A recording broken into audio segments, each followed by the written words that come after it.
The bicycle tire screeched against the hot asphalt, and Jamal Harris swerved just in time to avoid a black sedan that cut in front of him. The July heat in Atlanta glued his worn-out t-shirt to his dark skin, sweat dripping down his forehead as he balanced a grocery bag on the handlebars. "Hey, watch it, kid!" the driver shouted, a middle-aged white man, his face red under his cap. Jamal swallowed the sharp reply rising in his throat, his heart pounding fast. It wasn't worth it. Not today. He pedaled harder, the hot air burning his lungs, the neighborhood streets pulsing with the sound of car horns and the smell of melting asphalt. At 16, Jamal knew every crack in the path between Mr. Lopes's corner store and his home. It was a tightrope. School in the morning, work in the afternoon, studying at night. The dream of a college scholarship shone like a distant star, but he knew that each delivery, each good grade, took him one step closer. Or at least that's what he told himself. At the corner of Peachtree Street, he braked in front of a brick house with a flawless garden. Mr. Dawson, the owner, appeared on the porch, his eyes narrowed as always. "You're late, boy," he said, his dry voice grabbing the bag. Jamal forced a smile. "Sorry, sir. Traffic." Dawson scoffed, muttering something Jamal didn't want to hear, but heard anyway, a short, venomous word that made his stomach churn. He gripped the handlebars, his knuckles tight, and rode off without looking back. The insult hung in the air, heavy as the heat. At home, the small apartment smelled of old coffee and cleaning supplies. Lena, his mother, rubbed her calloused hands as she sorted bills at the kitchen table. "How was your day, son?" she asked, her brown eyes tired but warm. Jamal dropped his backpack on the floor, the weight of the day falling with it. The usual, running around, Mr. Dawson being himself. Lena frowned but didn't ask further. Instead, she served a plate of fried chicken, the warm aroma filling the space. "You're bigger than that, Jamal," she said firmly. "Every pedal, every test is a brick in your bridge. Don't let anyone knock you down." He nodded, chewing slowly, the taste of chicken mixing with the bitterness of the afternoon. Lena continued, softer now. "I saw you studying last night, till late. Pride doesn't pay bills, but it takes you far." Jamal smiled faintly, his chest warmed by her words. But the pile of bills beside her told another story. Late rent, electricity close to being cut off. He wanted to say everything would be fine, but the words didn't come. Instead, he asked, "And you, Mom? How's work?" Lena hesitated, the subtext clear in her silence. "It'll get better," she finally said, but her eyes betrayed doubt. Later, after washing the dishes, Jamal grabbed his bike again. The corner store was just a few blocks away, but Mr. Lopes had called him for an extra delivery in the wealthy neighborhood, where the houses had tall gates and lawns that looked painted on. He pedaled hard, the hot wind easing the tension in his chest. He passed a mansion with windows gleaming in the setting sun, the sound of sprinklers mixing with the buzz of insects. That's when he saw it, a silver car, expensive, swerving on the street ahead. The tires screeched, the hood slammed into a pole, and black smoke began to rise. Jamal froze, his heart racing, his eyes locked on the fogged windshield of the driver's seat. An elderly woman, her face pale, was slumped over the wheel. He dropped his bike to the ground, the metal clattering against the curb. He ran to the car, the heat from the engine already searing his hands. Who was she? Why wasn't anyone else stopping? He didn't know, but something inside him screamed to act now. The silver car spewed a bitter smoke that burned Jamal's eyes. He ran, the hot asphalt under the worn soles of his sneakers, his heart pounding like a drum. The elderly woman, her white hair disheveled, was slumped against the steering wheel, her face pale as wax. Flames licked the hood, the crackle of fire mixing with the hiss of the engine. Jamal yanked the handle, but the door was locked. Without thinking, he grabbed a rock from the curb, the cold weight in his hand, and slammed it against the window. Once, twice. The glass cracked, shards flying like stars. "Hey, kid, get out of there!" Someone from the gathering crowd shouted, cell phones pointed like weapons. Jamal ignored them. With his elbow, he finished breaking the glass, pain shooting up his arm as shards cut into his skin. He leaned inside, the heat of the fire scorching his face, and unbuckled the woman's seatbelt. She moaned, a faint sound almost lost in the chaos. "It's okay, I've got you," he murmured, more to himself than to her. With a tug, he pulled her out, her frail body surprisingly heavy in his injured arms. He stumbled back, collapsing onto the damp grass, the smell of earth and gasoline thick in the air. Seconds later, the car exploded. A fireball shot into the sky, the blast echoing through the mansions. The crowd screamed, some running, others recording. Jamal, gasping, cradled the woman against his chest, blood dripping from his arm onto the sidewalk. Sirens pierced the air, and paramedics rushed toward them. "You okay, kid?" one asked, as another placed an oxygen mask on the woman. Jamal nodded, adrenaline still surging. "Is she alive?" he asked, his voice hoarse. The paramedic only nodded, already lifting her into the ambulance. At the apartment, hours later, the antiseptic smell of the bandage on his arm mixed with the dinner Lena reheated. "You're crazy, Jamal," she said, her eyes shining with both pride and fear.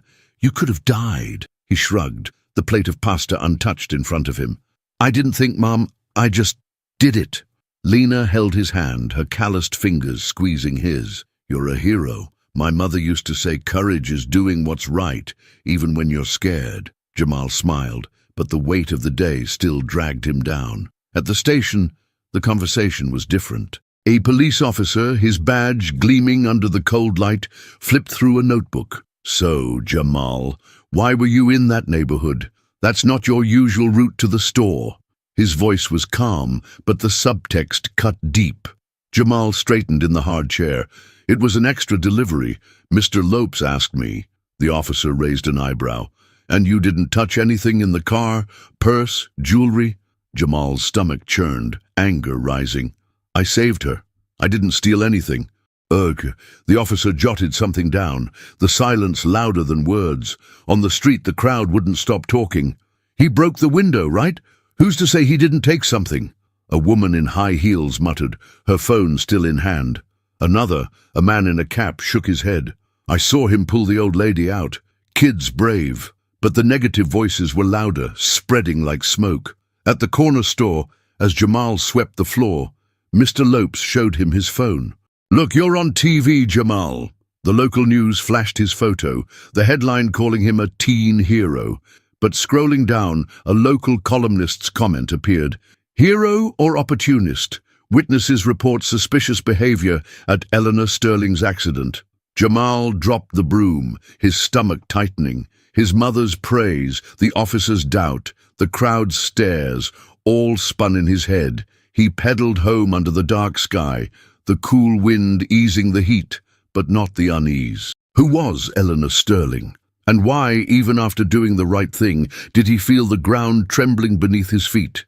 The Atlanta sun burned the asphalt, but the cold in Jamal's chest was worse. He pedaled slowly, the bicycle creaking under the weight of a grocery bag.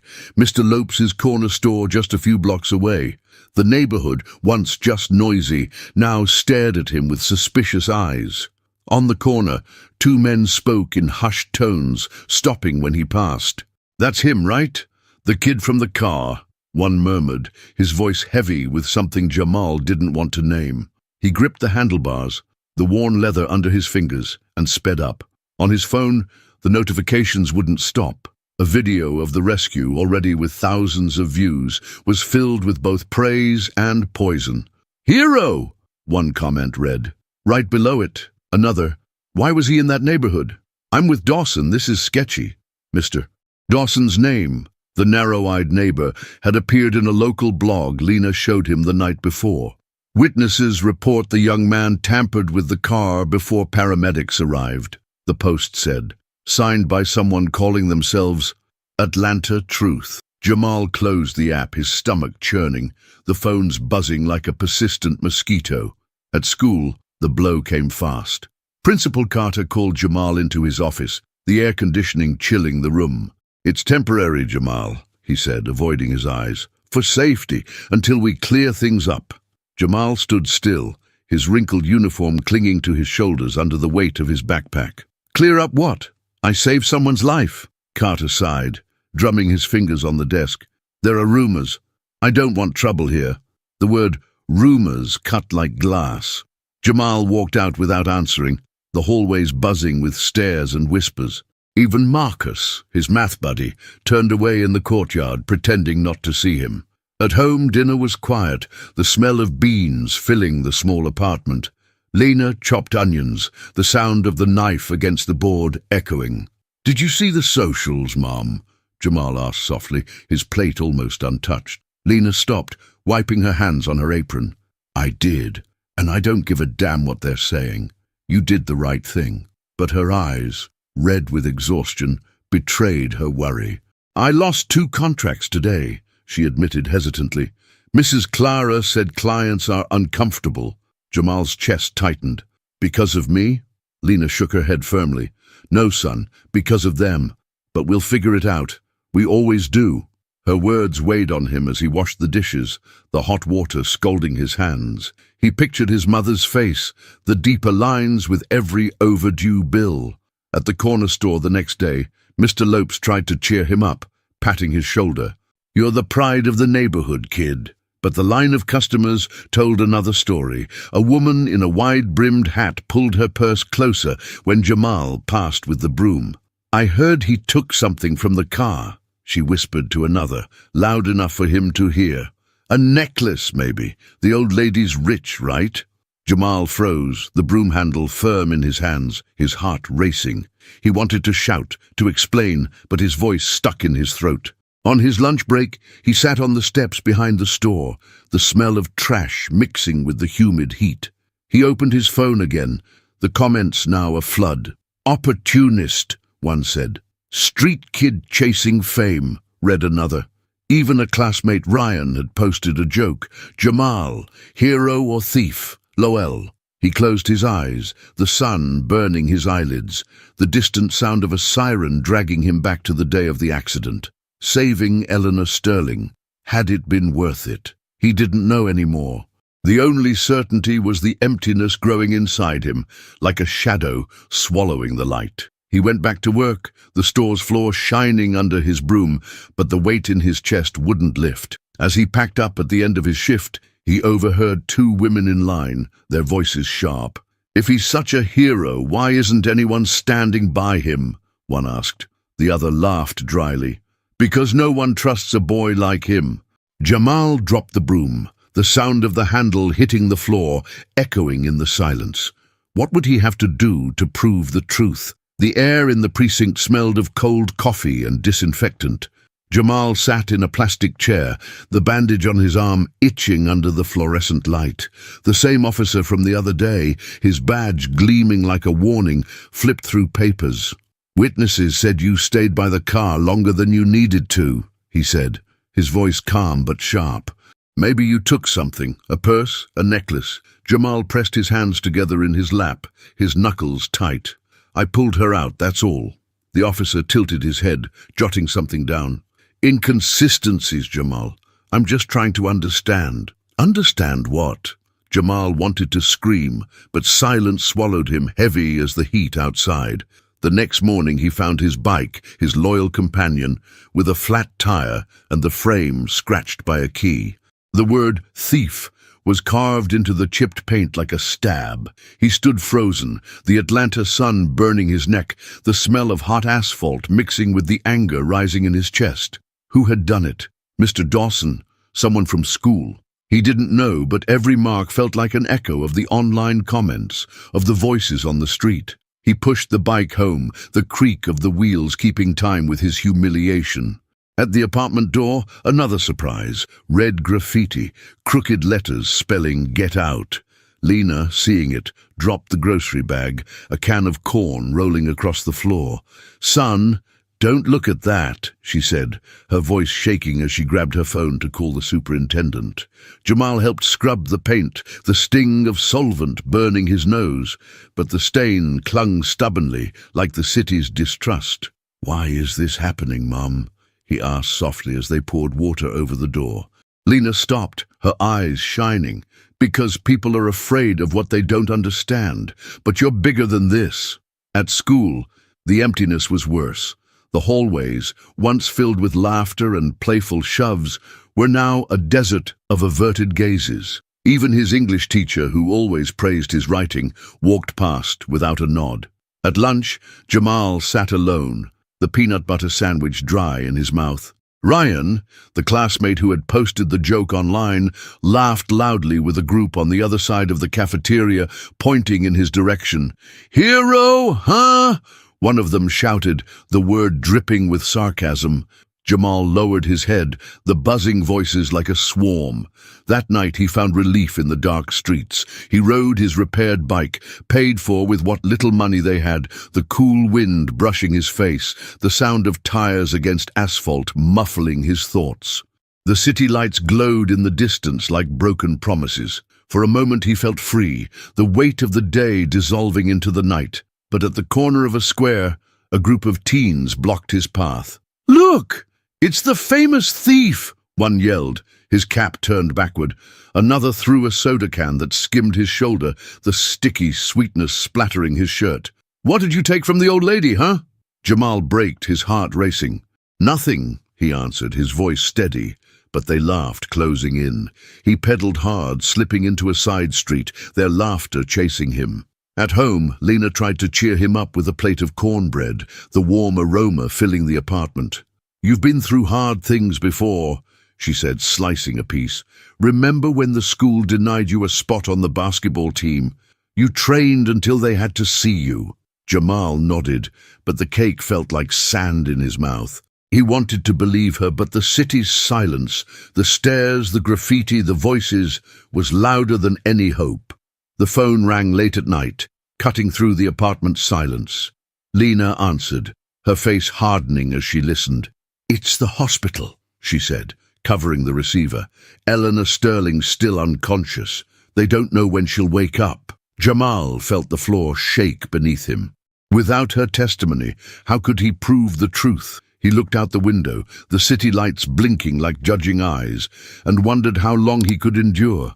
Red paint dripped like blood on the apartment door, the words "thief" and "get out," now joined by something worse, a crude drawing of a rope.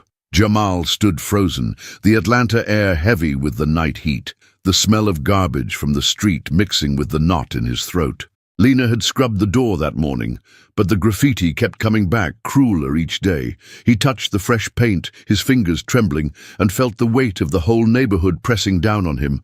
How could he prove he wasn't what they said he was? On his phone, social media was a minefield. Posts with his picture, taken the day of the accident, his face sweaty and his arm bleeding, came with comments that cut deep. "Thief looking for fame," one read. "Why was he so close to the car?"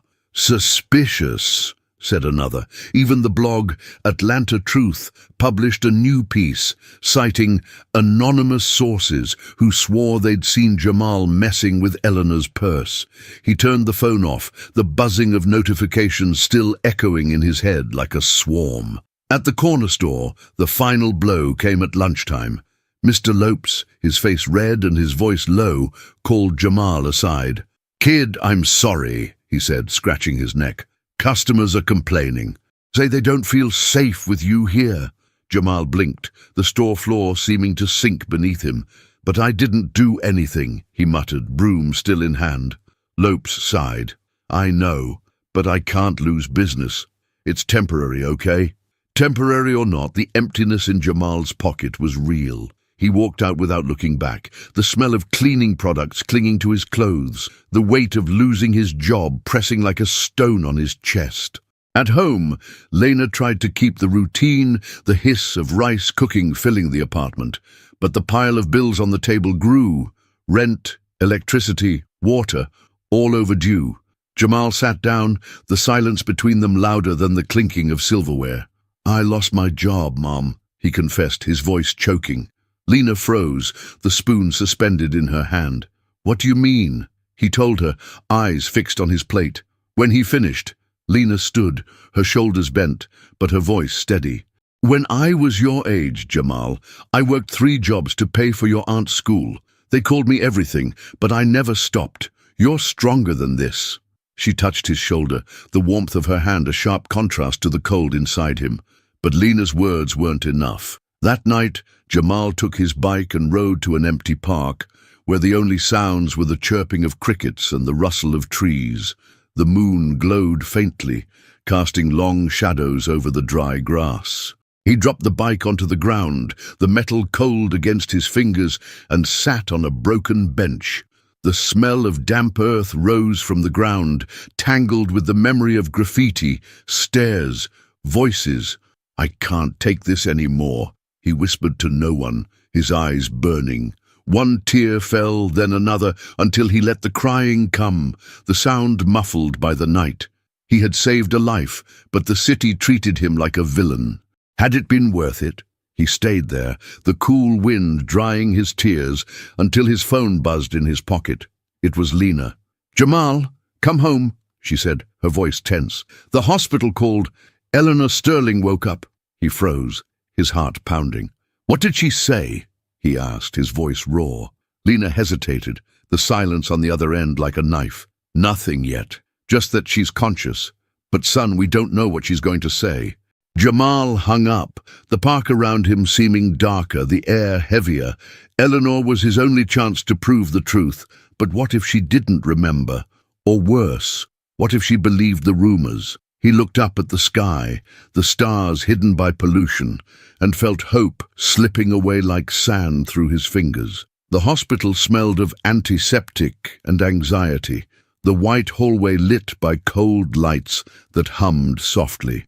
Jamal walked behind Lena, his worn sneakers echoing on the polished floor, his heartbeat so loud it seemed to drown out the murmur of doctors ahead. Eleanor Sterling had woken up, and her voice, according to the nurse, was the only thing that mattered now. But what would she say? Jamal clenched his sweaty hands, the bandage on his arm still itching, as they passed closed doors and curious stares. Lena touched his shoulder, a firm squeeze. "Whatever happens, you did the right thing," she whispered. He nodded, but the weight of uncertainty dragged him down like an anchor. In the waiting room, a crowd had gathered.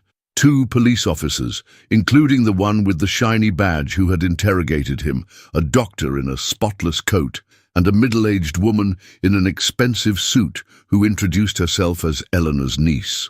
Mr. Dawson was there too, his narrowed eyes fixed on the floor, the tension in the air as thick as the Atlanta heat outside.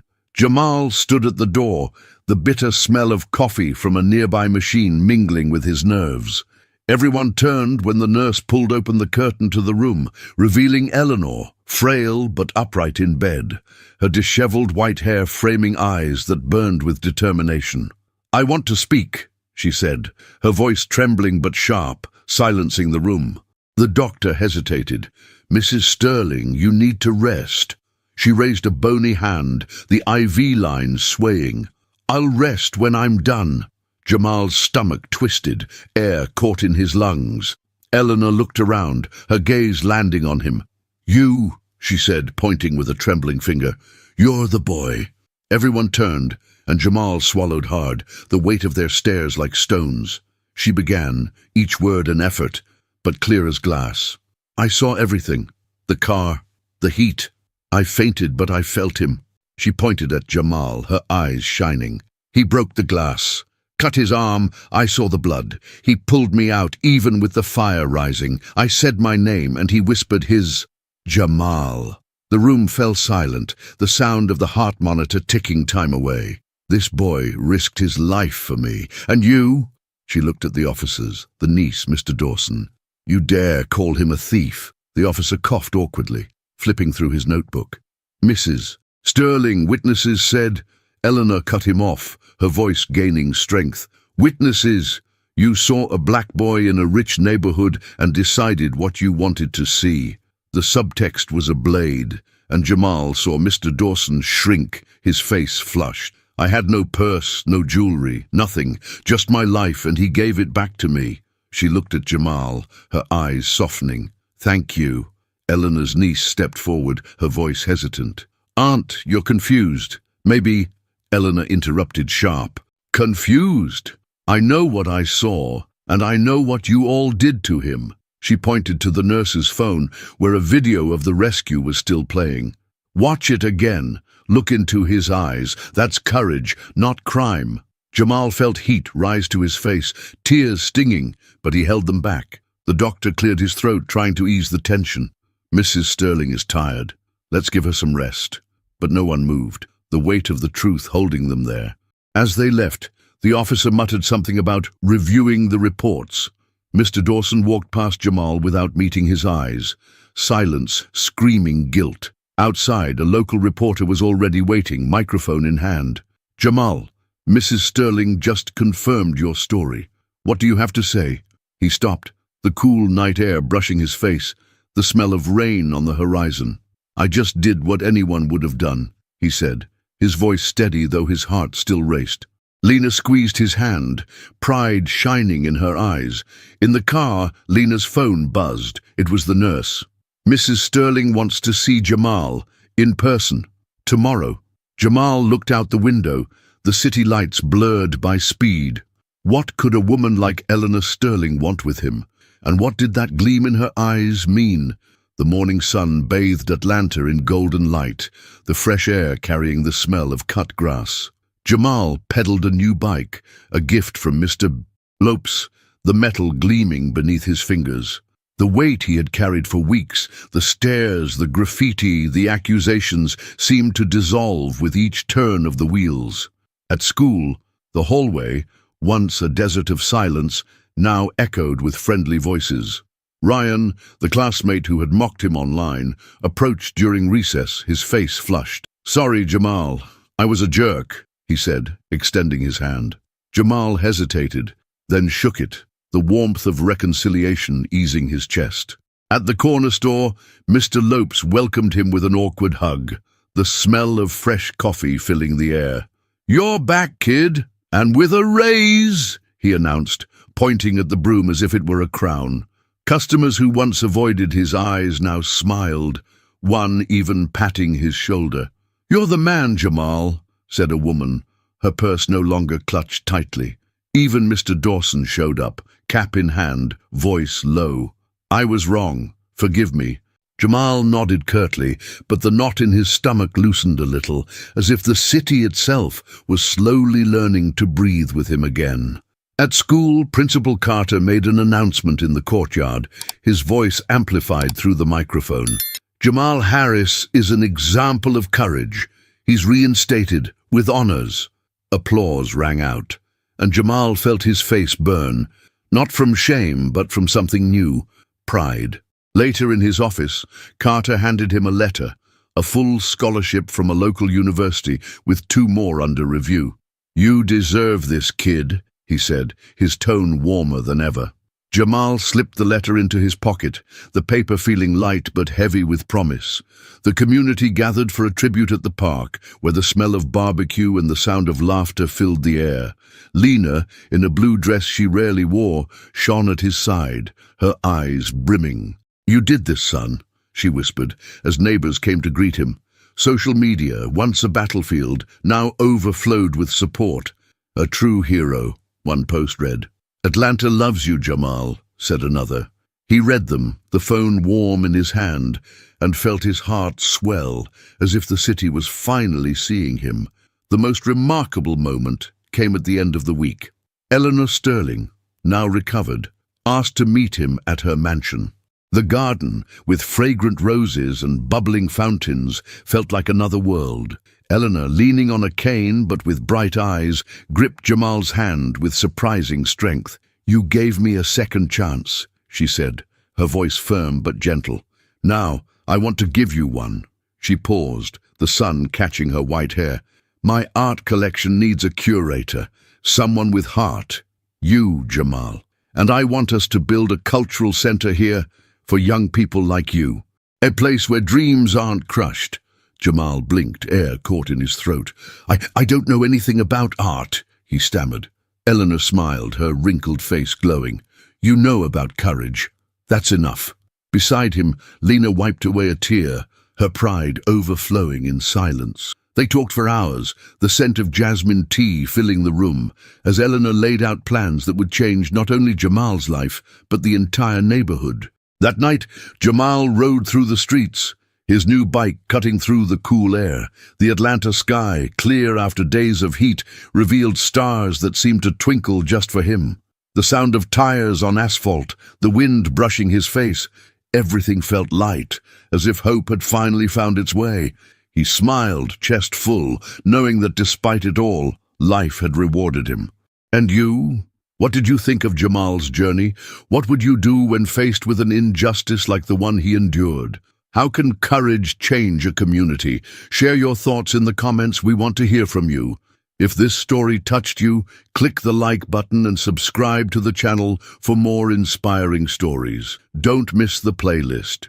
YouTube is recommending on the screen, full of life lessons like this one. Let's spread hope and inspiration together.